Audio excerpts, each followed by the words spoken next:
Pa pa pa pa pa. Rafi's tips for artists because he loves you. Hola, you amazing artists, and welcome to the gallery space where Clea and I are having our exhibition. Woo! So obviously you guys know that the month of August is going to be a pretty busy month for us. So I'm hoping to be able to keep up with doing some videos and answering your questions, but if we don't, please forgive us. This week, we had gotten a question via email from Chantel, who is one of our awesome rogues, but she was asking about art shows. This question made me want to talk about something that I think is really important and something that kind of gets overlooked, because a lot of artists will talk about whether or not they're going to do shows, or if they're not going to do shows, or they'll talk about their first experience in doing like a festival or a show, and then they absolutely hated the experience and they say, I don't recommend this. The thing about that is that that's kind of like a blanket statement, because every single experience is going to be different for you. And I think that for a lot of them, what they're doing is they're signing up to these big, expensive shows. They call themselves prestigious shows.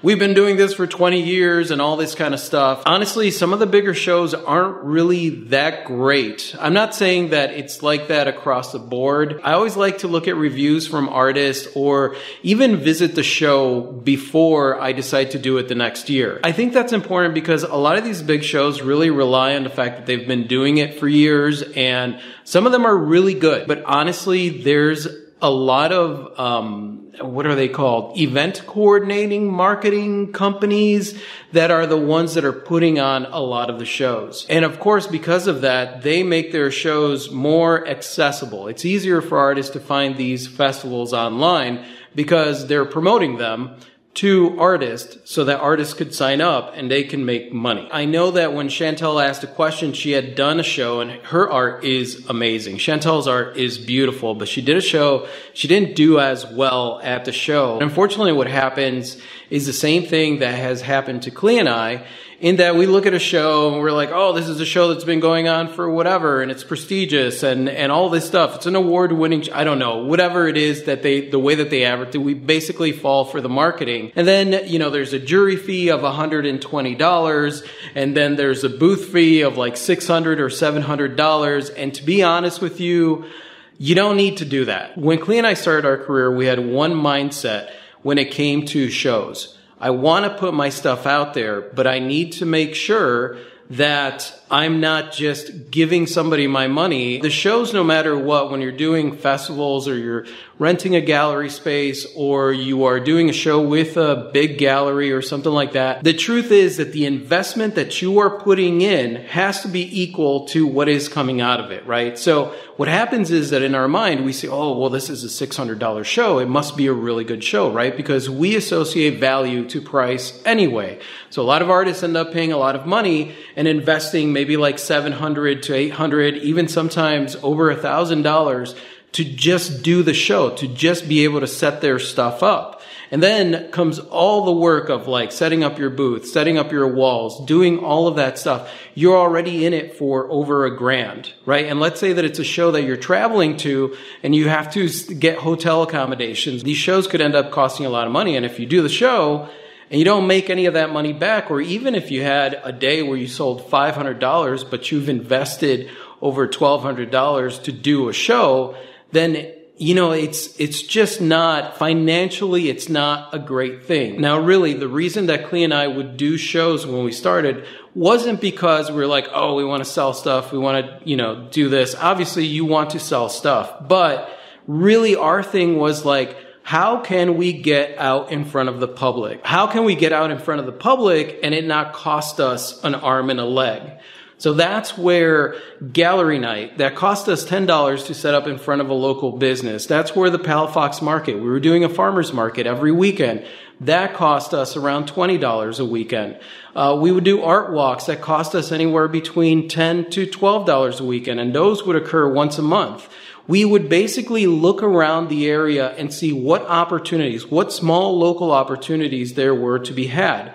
And when our area didn't have small local opportunities within it, we were willing to drive at least 50 miles outside of where we were for their art walks. At that time, when we lived in Pensacola, there were art walks that were happening in Fort Walton Beach, in Destin. They were happening in Atmore, Alabama. They were happening all over the place as long as you're willing to look for them. I recommend that if you're looking up something online as far as festivals and stuff, just look at art walks, look at community event calendars for the little towns that are around you and see what kind of art events they're having, and then contact those people. If they have an arts council, contact that arts council. If they have any kind of downtown improvement board, contact the downtown improvement board. If they have a market, you could basically find ways to put your artwork out there in front of the public without having to pay those stupid prices that a lot of these shows, really, in my opinion, it's not worth it. Especially when you're first starting, you want to start somewhere. You want to start somewhere. Because this myth has been around for so long that like you got to get picked up by a gallery in order to do this, you got to do that. Instead of looking at it like an entrepreneur, a lot of people look at it from that mindset of the starving artist where it's like, I got to wait for somebody to pick me up. I got to wait for validation. I got to wait for this. Only way that I am really an artist is if I sell big, giant, expensive pieces. Well, guess what? You might sell some. I've sold plenty of big, expensive pieces at small art walks and at the farmer's market, but really it was a lot of the smaller pieces. I like to call it my introductory drug. There's a big chance that they will become a collector and eventually they will collect your stuff. There are lots of people that have met me at a small farmer's market, even at the flea market when I first started, that are lifelong collectors and they own lots of my artwork, a lot of my artwork. There's a lot of information out there that is very confusing when it comes down to it. If you, and I'm not saying that you have to, but if you decide that you are going to do shows, just remember, not every show is created equal. And you want to do your research and you want to keep finances in mind when you are deciding to do a show. So hopefully that helps, you guys. Whenever I do a show, I've got stuff that is all across the board as far as pricing is because I create different types of things, and I think that that's important to do because you never want somebody to come to your booth or your art show and you want to be able to offer something that maybe is within their budget. Either way, you need to figure out what works for you and what it is that you're comfortable with. Like I said, this whole video, this is just my opinion. This is how I started. This is how I do. This is what I do. And it's worked for me so far. But, you know, again, it's just my opinion. And again, you guys, we're having our art show again here in Graffiti Gallery. And, you know, it's been pretty awesome. Our reception was great. Take a look at this craziness.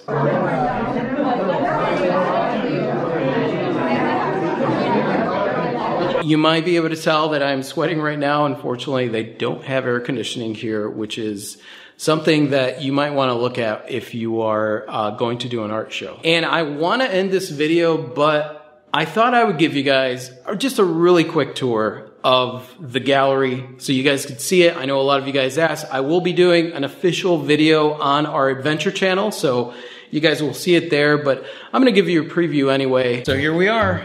In our cool space? In our warm space. With our cool setup. Our cool setup of art. Yeah. We are at Graffiti Gallery. And what would you say that this show is for you?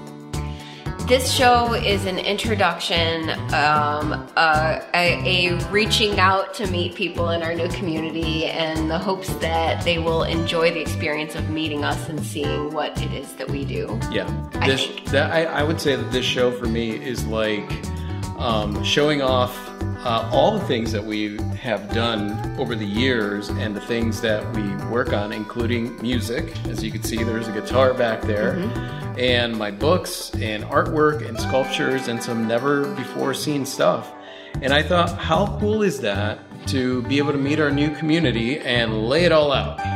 Yeah, totally. All the cards on the table. All the cards on the table. This is us. This is us. This is who we are. We are big, excited dorks. Yeah. Our show runs through August, and on August 12th, we're going to be playing some music. I'm going to be sitting here playing guitar, and Clee's going to be singing, and I might be doing some singing as well because we have some songs. You will be doing some singing. I will be doing some singing, and which means that I am going to probably pass out. And thank you guys so much for watching. You guys are absolutely freaking amazing. I totally adore you. And if you like this and you want to watch more like this, just go ahead and click right over here to subscribe. And that's it. I will talk to you later. Adios.